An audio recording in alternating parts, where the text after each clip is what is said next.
Morning, everyone. I hope we are all keeping well. Can you all hear me? Maybe give me a thumbs up if you can hear me. My name is Faith Nkatha Gitonga. I'll be your moderator for today. Do you know how to do a thumbs up? Or you could wave on your video so that I can know you can hear me and we can get started. Waving something like that. Oh, I see on the chat, people giving me a thumbs up. Thank you for all those thumbs up. Karibuni sana. This is our second virtual meeting for Women on Boards Network, and we are so excited. Today we have so much planned for you, so we'll just go ahead and get started.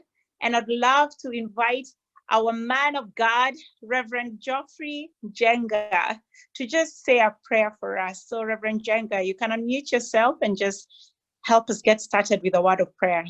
Our Father and our God, we want to thank you for bringing all of us together, 70 plus people meeting together to learn things which can help us be more productive in our places of work, in our lives. We invite your presence to be with us now until the end of this time. For in Jesus' name we pray. Amen. Amen and amen. Thank you very much, Reverend. It's such a good time to be alive. I know the crisis could make you think it isn't, but it's an amazing, amazing time to be alive. And I'll just get us quickly started. I'll just kindly request for all of us to mute ourselves during this time, and so that we can be able to just have one voice. And please, if possible, also put your video off until the end, just like we did on our last virtual meeting. And I'll just want to welcome everyone. I see a few people have just joined. We've just gotten started. This is our second virtual meeting for Women on Boards Network. And as we get started, at the helm of most companies is a board whose responsibility is to provide leadership in both prosperous times and in challenging conditions such as today. The role of the board, as we know, includes guiding and giving direction to the management in planning its activities, organizing and executing plans. And of course, this also involves staffing, directing, coordinating, and controlling human efforts to achieve objectives of the company. Perilous times such as this do not remove or reduce this responsibility, as we of course have seen in our own organizations. On the contrary, they should show that they are made of sterner staff and live to tell the story of their steadfastness when pandemics hit their company. What should companies do? What should be their focus? You know, it's questions that we've been asking each and every day. It's questions we've been asked as Women on Boards Network. And how do we navigate our companies during these times using key elements of good corporate governance?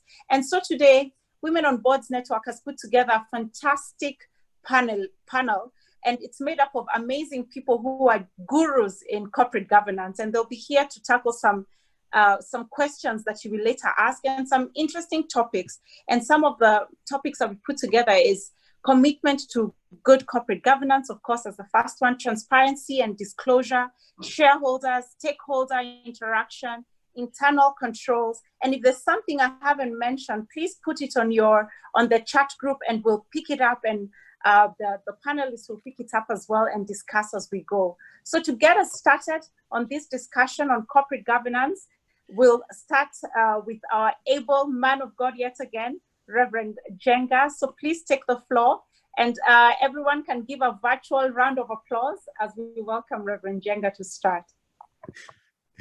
Thank you. Thank you very, very much, Faith. Corporate governance, at the very essence of corporate governance is leadership. Good leadership, productive leadership. And as you know, leadership is really the most important ingredient in any human endeavor, including the companies which we learn. We lead. Without good corporate governance, your companies will not function. Leadership is about stewardship, and a steward takes care of what belongs to another. It's about protecting the institution today and protecting that institution tomorrow. good leadership is particularly necessary in turbulent times like what we are going through now. This is the time for the leadership to come out to the fore, to help steady the ship, and also to steer it safely to the harbor. COVID-19 will not last forever, and we need to steer our companies to the safety and also remain sustainable. You see, good leadership must have the necessary skills to provide effective leadership. These are trying times, and your company will only succeed if you do have the skills. And therefore, the boards themselves need to be asking themselves whether they truly do have the skills to lead their company to safety in these very demanding times. It is hard times that really prove good leadership and leadership which is really not good enough. And I hope yours is truly good leadership. So it is a non-negotiable. It is for time such as this that we must prove ourselves and go out to lead, to protect our companies from this real threat. COVID-19 has turned the world upside down. It is now a call for the leaders to step forth and lead. This is not the time to run away. Only competent and brave leadership will help your company survive. And I hope you will be a brave and competent leadership. Why brave? Because this is a time when you don't have easy options. With most of your employees working from home, you don't even see them. With most of the suppliers not even able to supply to you, with most of the outlets not functioning, this is the time for the leadership to group together and ask themselves very hard questions about the options. Leadership gives direction.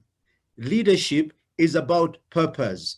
Leadership is about coordinating activities. And this to me is a great thing, that we can, even in a very short time, be able to lead and speak about corporate governance in a very unusual situation where you can only see me from very far.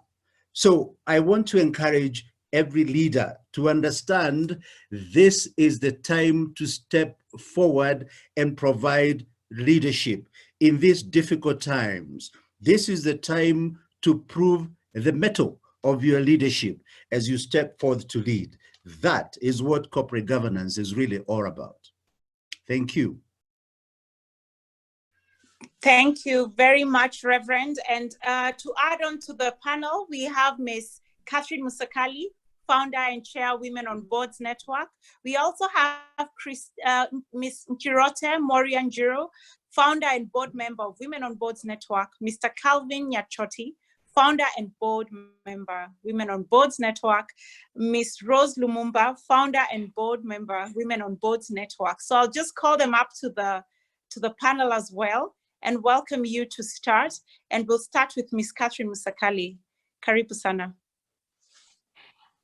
Thank you very much, Faith. Members, thank you for joining us today. So I will be focusing more on transparency and disclosure. What should the board be talking about? And against the background that Reverend has talked about in terms of leadership, what should the board focus on in terms of transparency and disclosure? So during a pandemic, it becomes even more important that boards should establish quicker, more clear and more consistent communication channels with their key stakeholders. And in particular, I'm thinking about employees, customers, vendors, people who are doing business with them, shareholders, as well as regulators. And first and foremost, there must be constant and consistent communication between the CEO and chairman. This is the time perhaps the CEO and the chairman should speak, perhaps even daily. Anna and Mrs. Wanga know that on a daily basis, with regard to women on boards, I am talking to them until bedtime. The CEO must also consistently communicate with the board. Remember that this is the time that the lines between the role of the board and that of management could become less clear because board members want to jump in and do stuff. The more communication there is between the board and management, the less the temptation on the part of the board to overstep its mandate, because the board will get the comfort it needs that management is actually on top of things. This is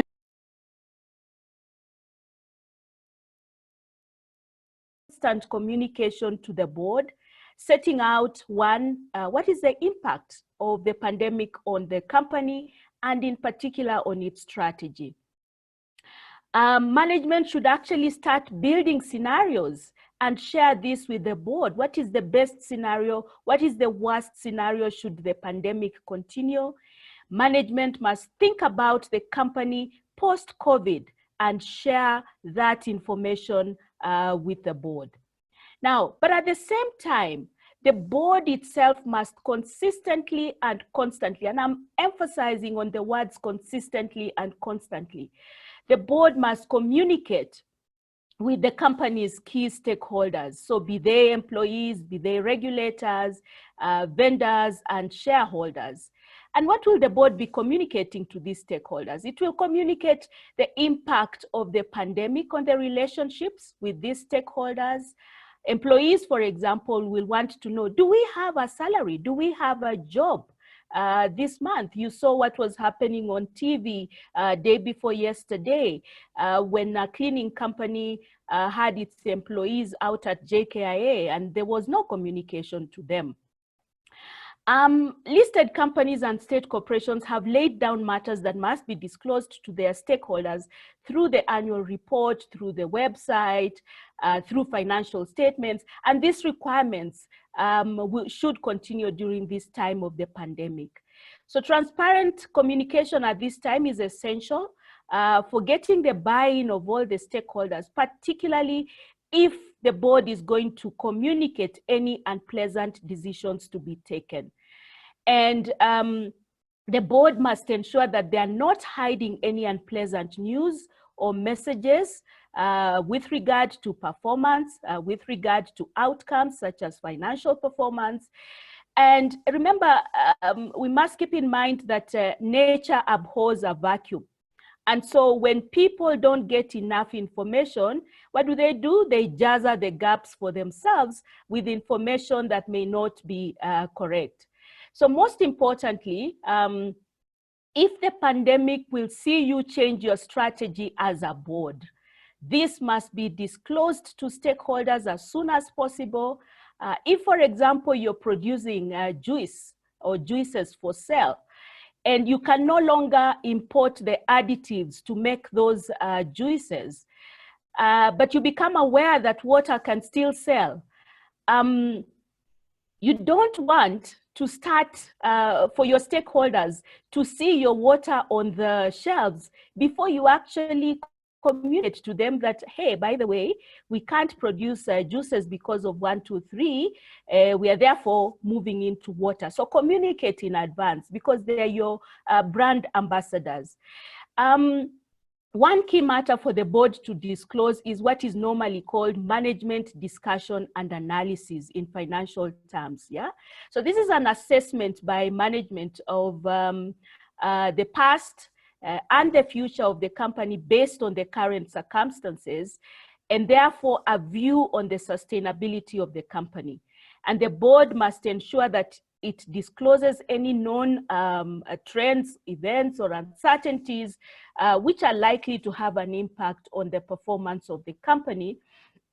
And the purpose of this communication is so as to enable the board, stakeholders to make informed decisions about their relationships with the company. Yeah, and boards need to assess key strategies, key strategic and operational risks, and disclose these to stakeholders. So if you're going to experience a shortage of raw material, for example, you must disclose to your stakeholders.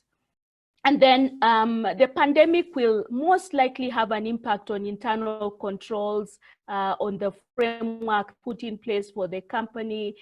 For example, when start working from home, that will have an impact on your internal controls framework. You need to assess that as a board, and you need to ensure that you have disclosed to the stakeholders so that they get the comfort that you're still on top of things.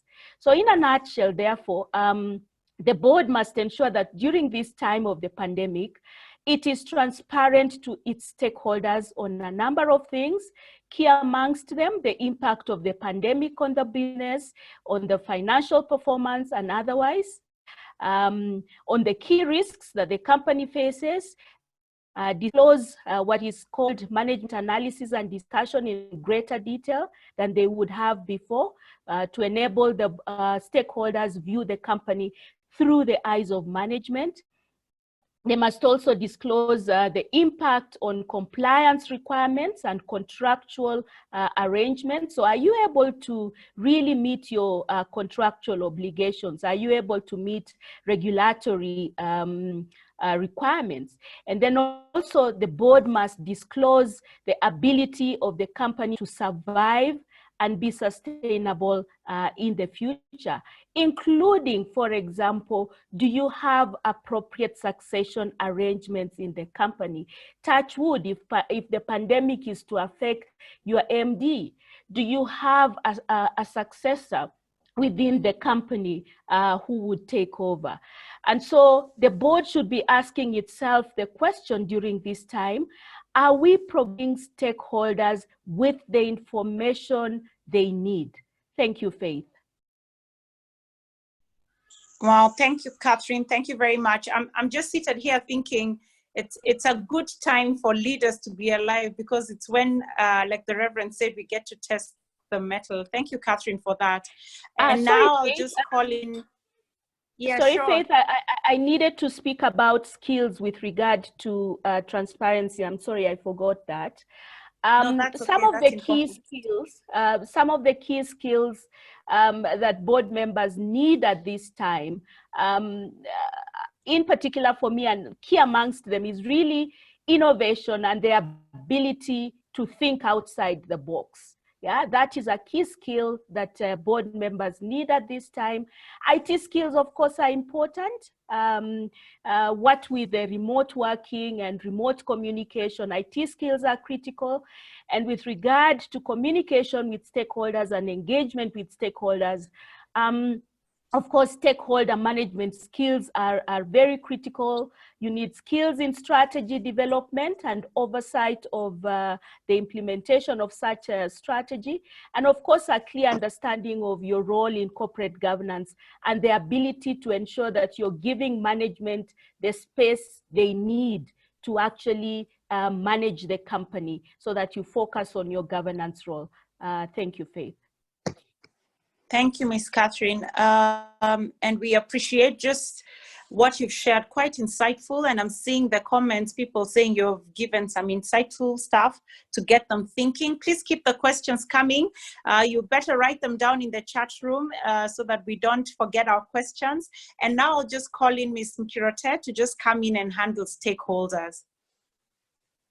So a very good morning to you all, and it really is great, and we're honored by this opportunity to share what we have even as we learn. I've learned so much already from Reverend and from Catherine, and I'm just going to press in a little bit, just picking up from what they've spoken about. First and foremost, we cannot re-emphasize, as Reverend has said, that the board remains with the responsibility of setting the leadership tone for the organization at this particular time.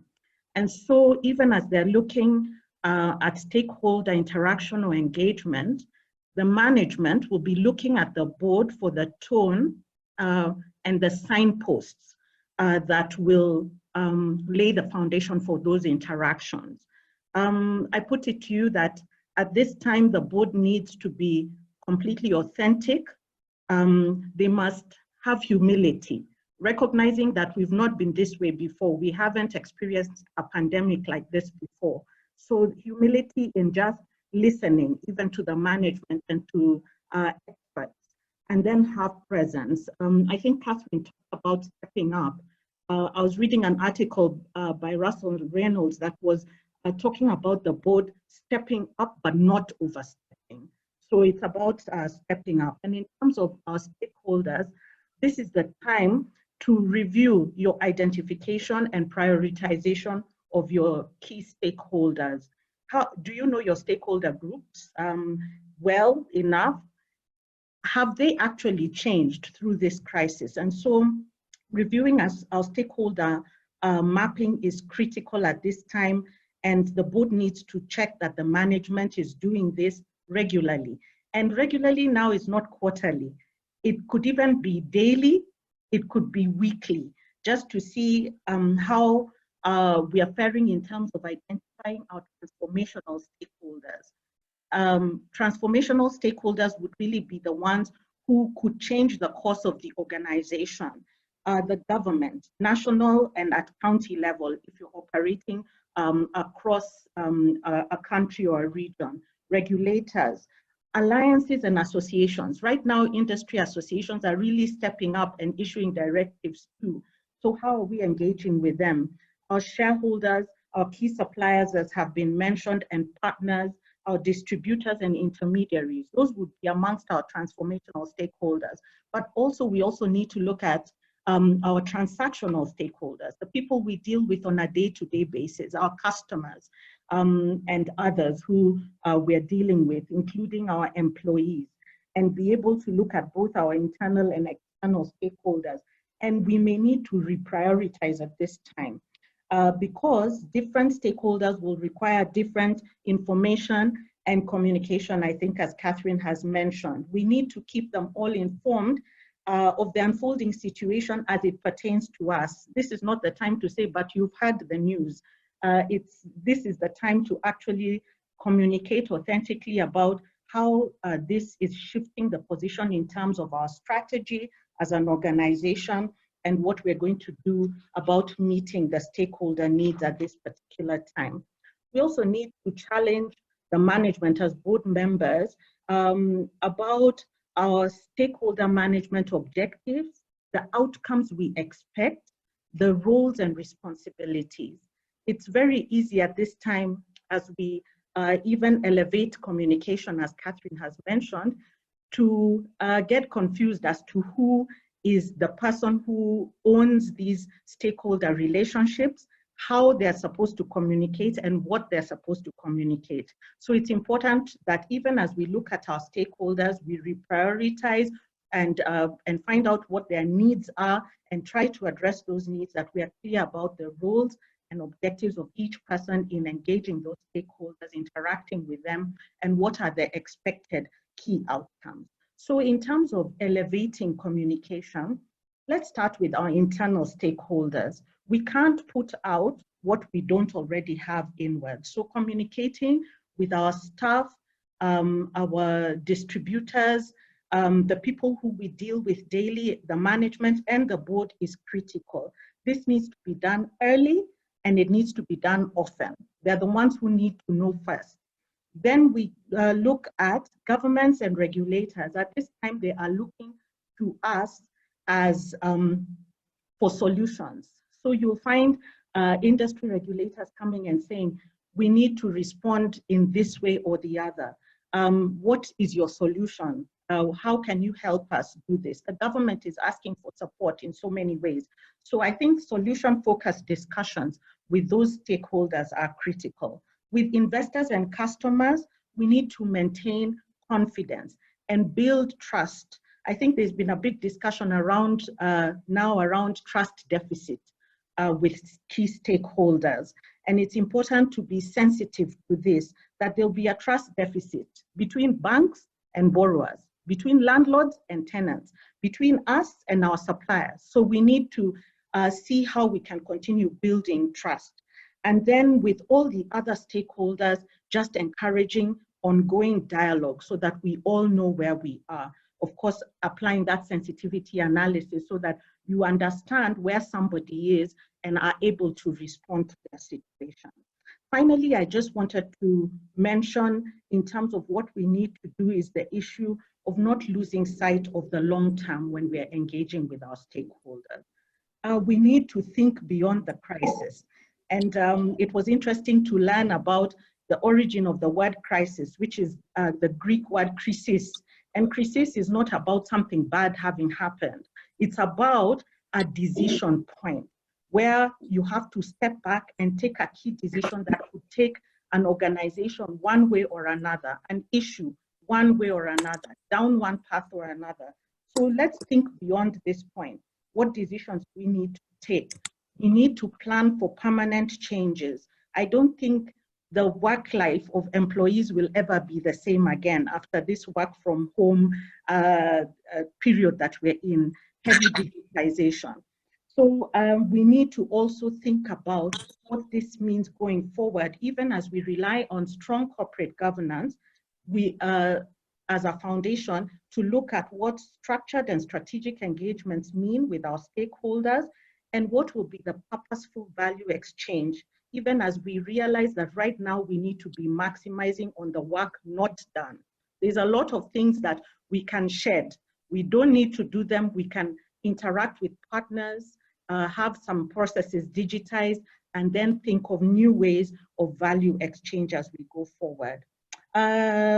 Faith, if you allow me just a minute to just put in a couple of other skills, which I thought would be very useful for us at this time. Please go ahead. As board members.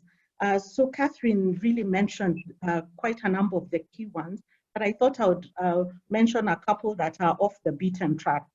One, we have one of our members on Women on Boards who's always talking to us about emotional intelligence, Mucha, and it's important as board members at this time that we understand emotional intelligence is key when we are deliberating at board level. Why? Even the leadership is going through the same thing that we are going through as board members. People are fearing for their health, for their safety, for their jobs, for their businesses. I read a McKinsey survey a couple of weeks back, which said that 67% of African entrepreneurs are actually very optimistic at a recovery out of this by 2021, if not 2022. That is compared to 37% in Asia.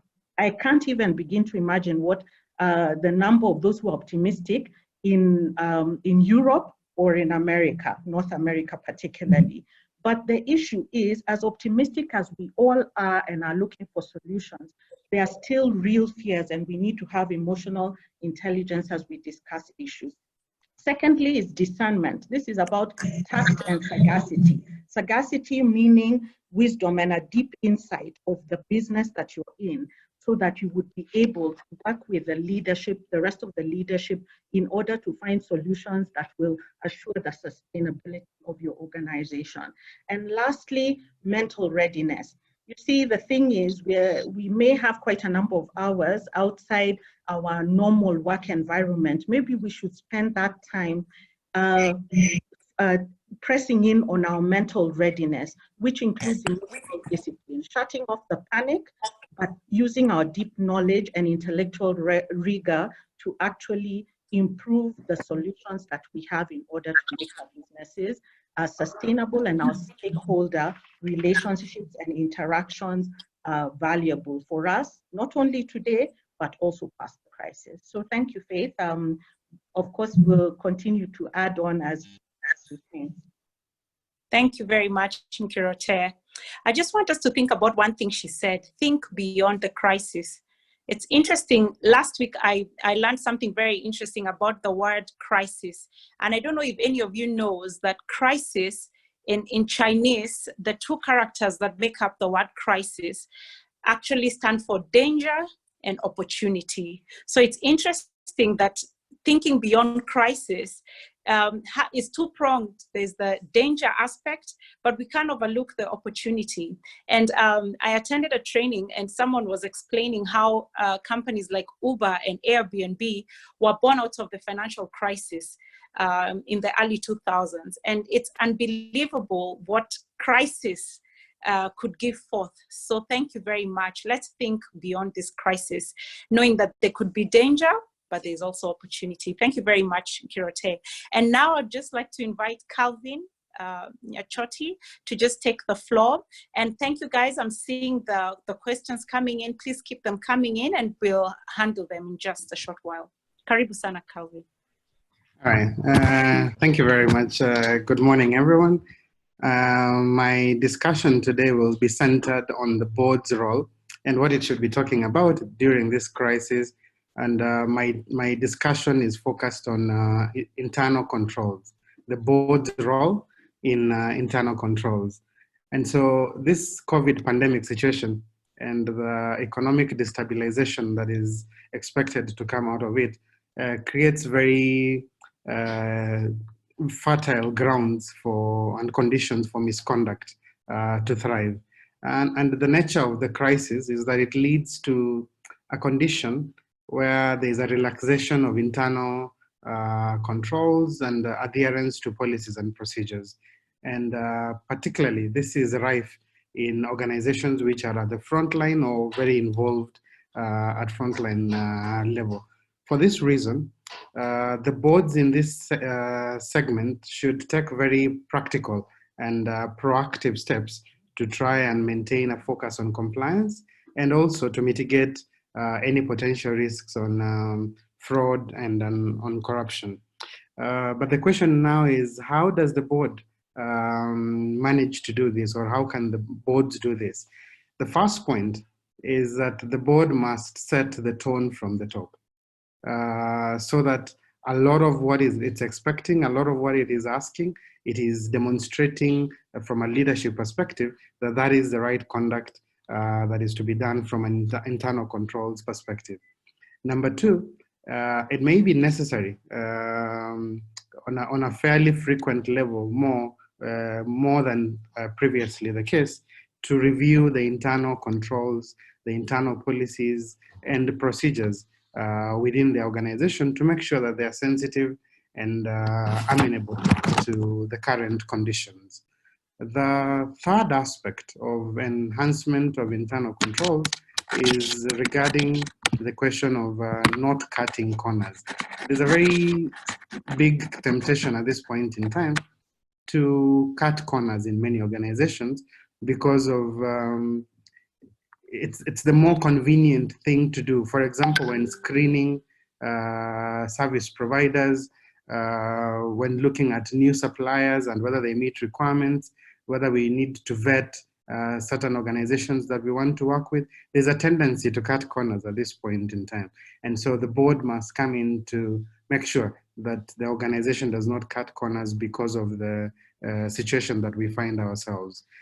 In addition to that, it may be useful, depending on the place that the organization plays in the pandemic, to have refresher trainings on some of the important policies, protocols for reacting to things, some of the procedures, so the board can enhance its role by ensuring that there is a refresher training on this. Then there's the role of the compliance team, the compliance officer. They must remain accessible and be open and be able to be reached during this period, so that the internal auditor is available to proactively look at what is going on and to respond to it and to proactively advise and to see that the right things are being done. And of course, as my colleagues have mentioned, that the crisis will come to an end at some point, the board must be alive to perform certain audits at the end of the crisis, just to confirm that what has been done is appropriate.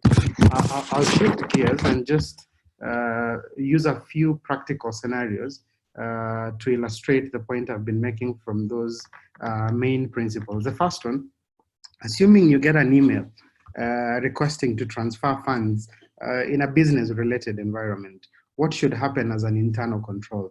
In addition to the usual procedure, because you're usually sitting in the office together and you can verify documentation, on this occasion, when you get an email requesting you to make a transfer or to send sensitive information or to write off a check, one of the things that would be expected is that you would call to confirm the person who's requested that information, to confirm that that is a position prior to doing the transaction. A lot of organizations have progressively moved online in terms of their approval processes. Those that have not, this crisis has fomented a fertile ground why they need to move most of their approval processes online, and therefore you're doing it offsite without the benefit of reviewing all the documentation, and that needs some kind of multi-level authentication of different users who are operating from different places. Now, there's also an interesting scenario that has rolled out and we will continue to see in the coming days, and that is in terms of taking decisions without professional advice. We have a number of organizations that have taken steps to either terminate contracts or to review contracts or to vary salaries of employees. The question is, from an internal control perspective, has the board sought expert advice, professional advice, prior to taking those decisions?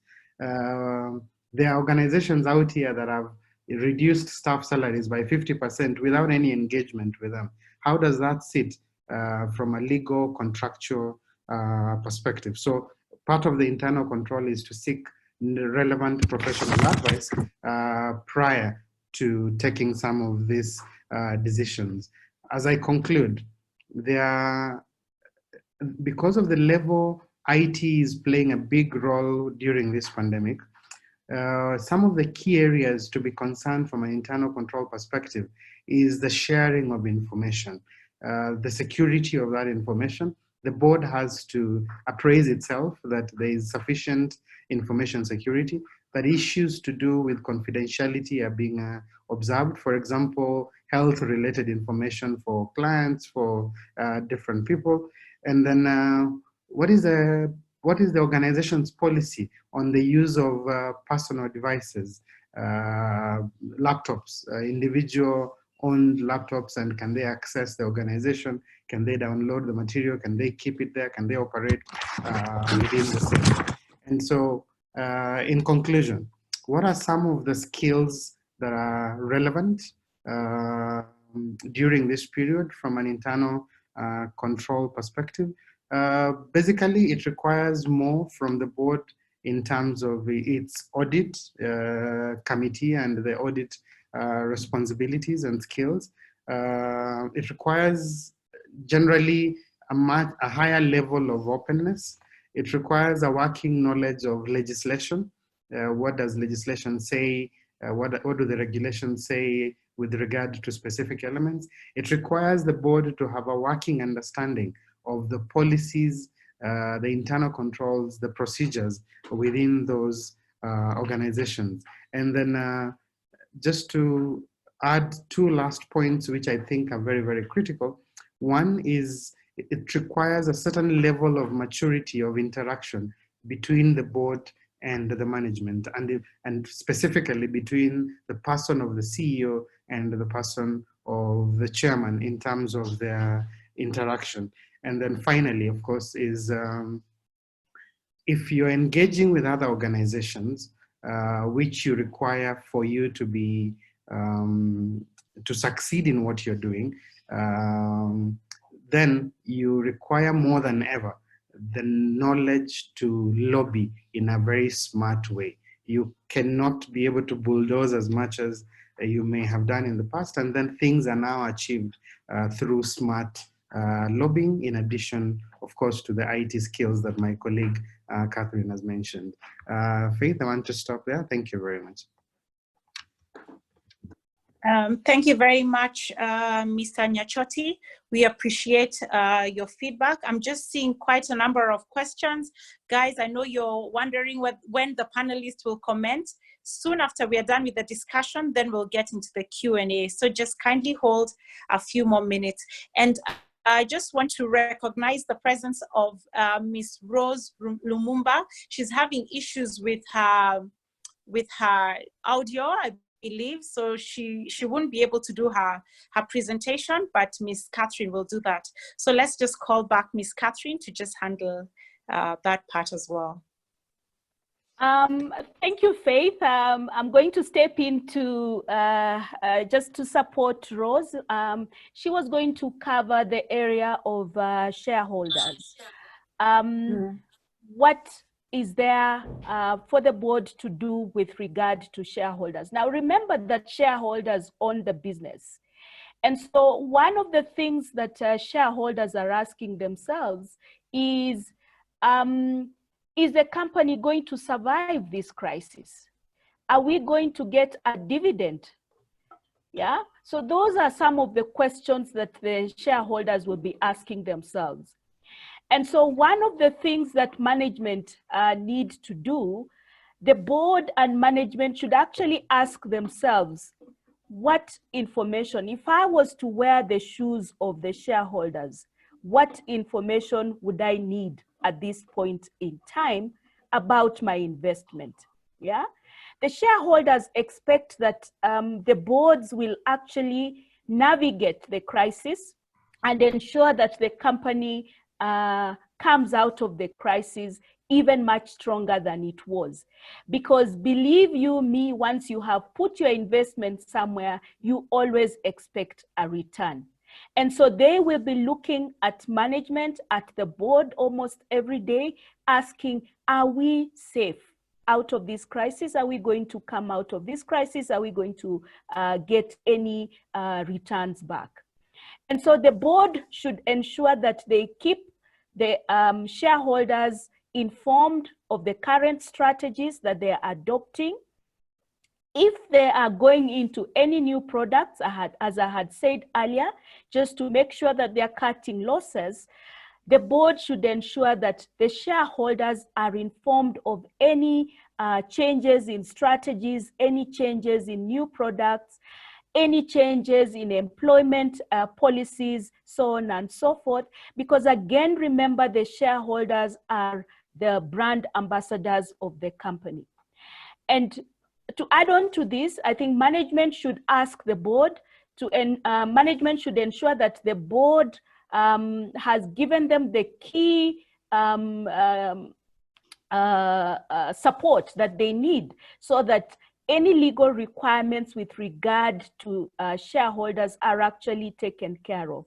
And management should ensure that they review all the legal requirements on reporting and ensure that they comply with those. One of the key issues right now with regard to shareholders is the requirement to hold AGMs, annual general meetings. You will know that from a company's act perspective, all companies are required to hold annual general meetings on an annual basis. And so if you're not able to hold AGMs because the government has said you cannot meet in large groups of people, what do you do?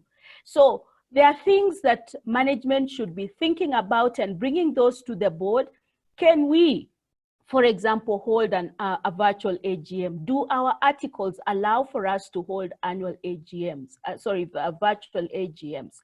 CMA has been kind enough to allow that for listed companies, but that doesn't cover all the private companies. So for a private company, you need to look at your articles and ask the question, can we hold virtual AGMs? If we cannot, can we do circular resolutions for the shareholders? If we cannot, is there a way in which we can go around and get an order from the court, so allowing us to hold the virtual AGM? Shareholders also need to keep in mind that after the crisis, they may be required to actually support the company a little more, so put in a little more capital so that the company is able to service its contracts, to deliver on its contractual obligations, so on and so forth. And that information should actually go through, should actually be given to the shareholders so that they are prepared. So in a nutshell, the board should ensure that they are communicating a little more with the shareholders than they would normally do. And they can use websites, they can use annual reports, yeah, ensure that the website is interactive so that it gives the shareholders more information than usual. Perhaps put a team in place that can actively communicate with the shareholders, allay if they have any fears about the company, allay the fears, but also ensure that you're giving them truthful information. Now, with regard to some of the skills that will be required when you're dealing with shareholders as a board, I think other than the ones which have been mentioned by my colleagues, it is important that the board has the ability to stay calm and collected. Because if you're facing somebody who potentially could lose their investment and you yourself are not able to stay calm, you can imagine what sort of non-verbal communication you're giving them. So the ability to stay calm and collected is very critical. The ability to be very honest with the shareholders is also very critical. The ability to be candid and concise with the shareholders, again, very, very critical. So this is the time that you really, really need to communicate even more than is usual. So what are some of the questions that boards should ask themselves overall? And I think one of the things that the board should ask itself is, do we have appropriate skills, as has been said? But most importantly, do we feel that management has the skills to navigate this crisis? Is our executive leadership appropriate and adequate? Yeah. The board should also ask itself, are we supporting management effectively? Are we giving them the appropriate space they need to lead the company through this crisis? Are we providing stakeholders with the information they need? Are we operating in the most effective way? What is the future of this company after the crisis? Are we appropriately preparing for post the crisis? Because the role of the board is to focus on the future. So I just want to stop there, Faith, so that perhaps we can allow for interactions with the attendees. Thank you. Indeed. Thank you, Catherine. Thank you very much for just taking time to represent what Rose had to share.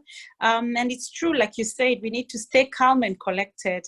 And thank you. I'm seeing very many questions coming in.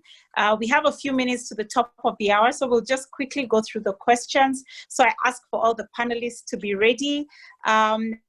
And so the first question that we'll tackle is, and I think this is for Reverend, emphasize a little more on the concept, this is the best time to be a leader. It's uplifting and sounds a great mantra to pick. So over to you, Reverend. Yes, of course, Faith. And this is from who? Caroline, I think. This is the best time to be a leader because it's easy, and perhaps anybody can fly a plane which is on autopilot. If a plane is on autopilot, any of us, even you who is not a pilot, perhaps you can just sit and the thing will work.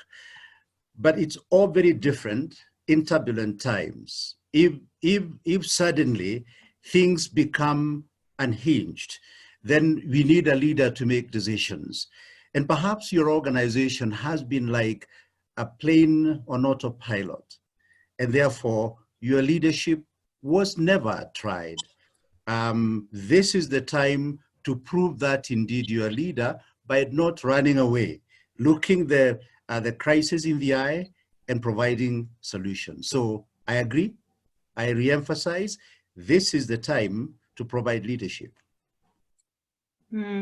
Thank you very much, Reverend. I'm seeing some comments here, great insights, a fantastic presentation, and a question from someone here. Dear team, what is your comment about virtual meetings at this time? More so, Government of Kenya circular requiring the chairman and cabinet secretary must be physically present at the company's head office. What would be the basis for such a requirement? I don't know, one of the panelists can take this. I know Mr. Nduati is with us, and it would be fantastic if we could answer one of these questions as well. Over to you, panel. Okay, Faith, let me give it a try. I was having a discussion with Wanjiku Wakogi, the secretary at SCAC yesterday, about that requirement. And what she clarified is that the requirement only is in relation to board meetings.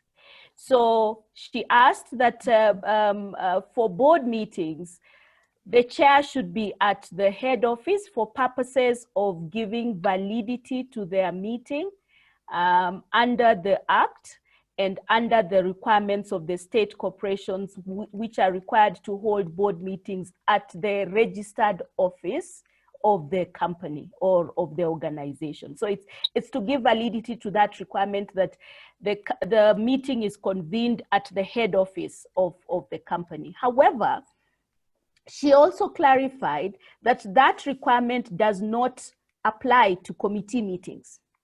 So for committees, it can be completely virtual with no requirement for the chair or the secretary to be at the registered office of the company. Okay. All right. Thank you, Catherine. Yes. Perhaps I could just add on, taking a different, slightly different spin to also address private companies and perhaps other public companies. I think one, we do need to recognize, even as SCAC has issued that guideline, or the government has issued such a guideline, that these directives are progressive in nature. And so we must always keep our eye out for directives that are coming through in addressing this, you know, the pandemic time. And therefore, if, for example, we went into a different mode of restrictions, like the lockdown, that directive may very well change. But in any event, for all companies, I think it's critical, one, to designate where, for the purpose of every board meeting and even committee meeting, where the meeting will be stated to have taken place. And that should be a formal designation to say that even as we are having virtual meetings, where the meeting will be taking place is the registered office of that organization, so that is set out in the minutes, even though you also have to designate in the minutes that it was undertaken virtually and by what mode it was undertaken, whether it is video conferencing or other. Secondly, that it's important that we continue keeping a presence of one nature or another at our registered offices. That may mean that from time to time, there are activities that take place there, so long as there's no full lockdown restrictions in your country. So I think that's one of the issues we need to keep into account in terms of board meetings. Maybe if I can add, Faith. Yeah, sure. And this is maybe from a public sector experience kind of view. Obviously, for some of these organizations, we still have a few employees who are probably working physically from the offices. And I believe this presents an opportunity for those members of staff to feel that they have not been abandoned.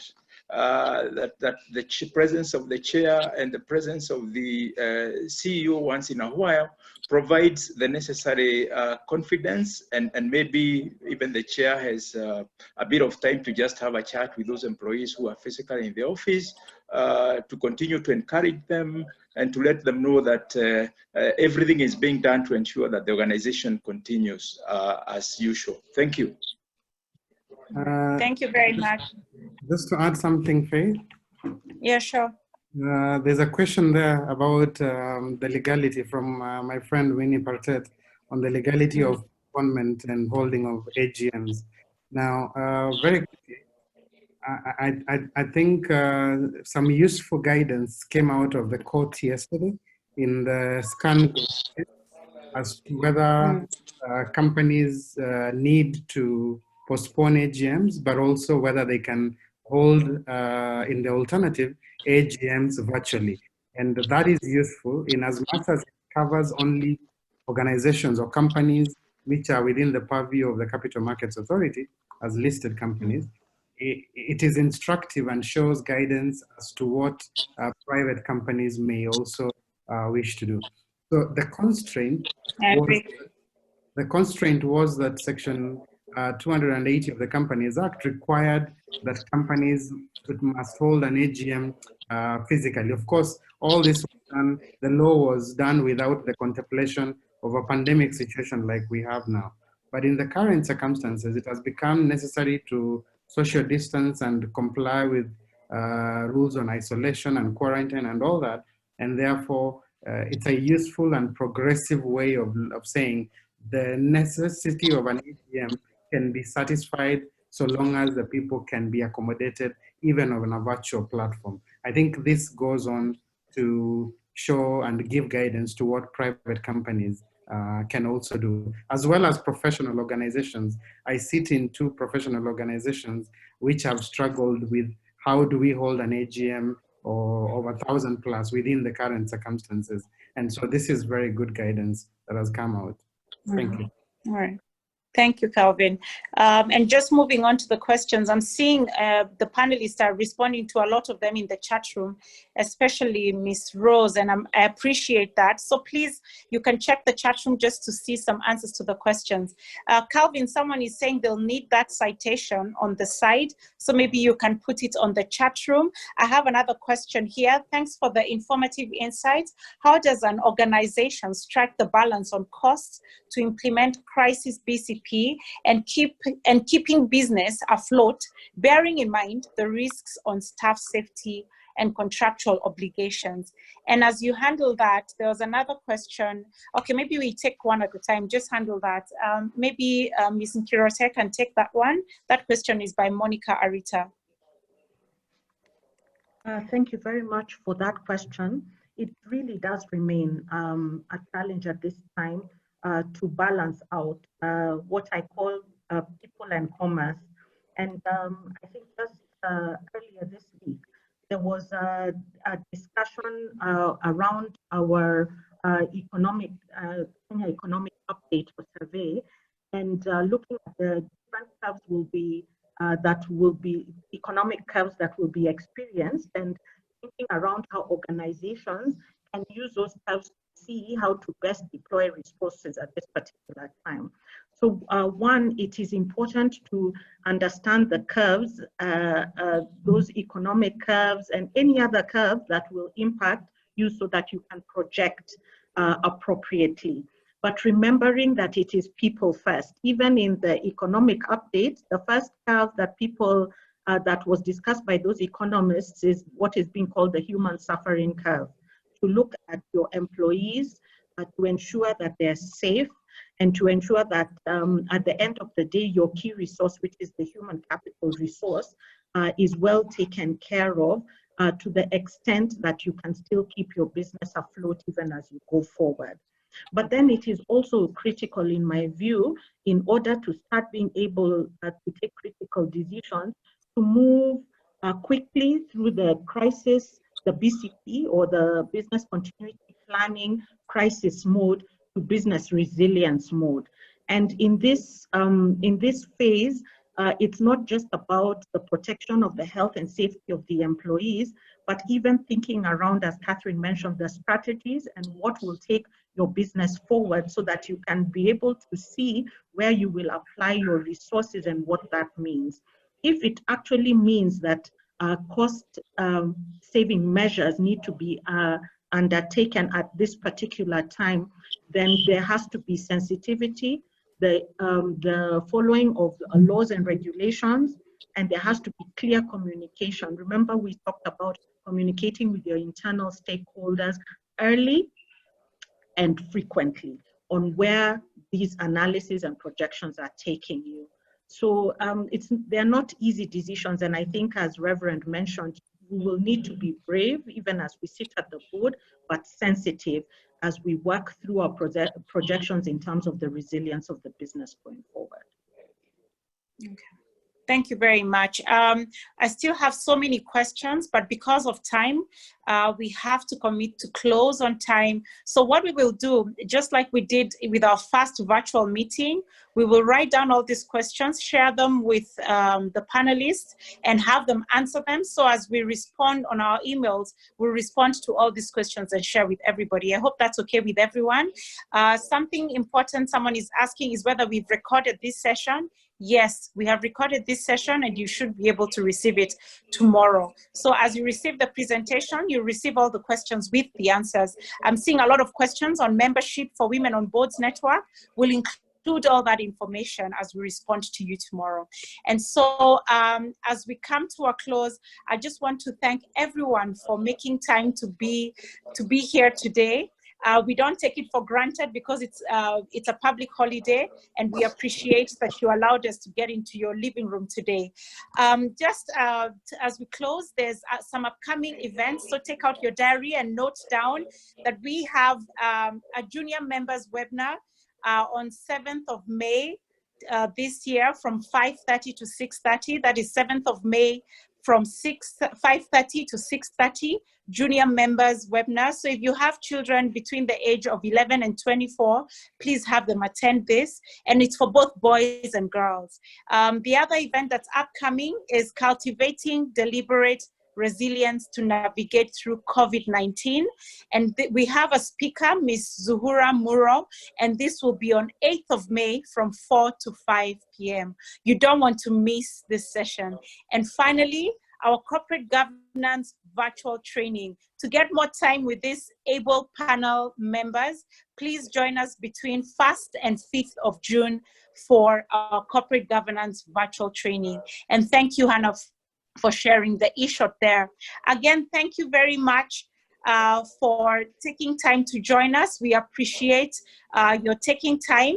If you still have time at this time, we'll request that you stay on for our usual photo session at the end of our event. And remember, like I just read this morning, a smooth sea never made a skilled sailor.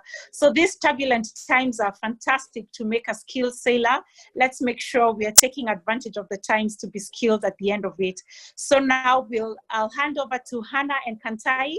Amazing ladies, they work on the back end. We don't get to see them, but they're doing a fantastic job. Thank you, Hannah. Thank you, Kantai. Please take over to do the photo session at the end of our event. Happy Labor Day, everyone, and thank you.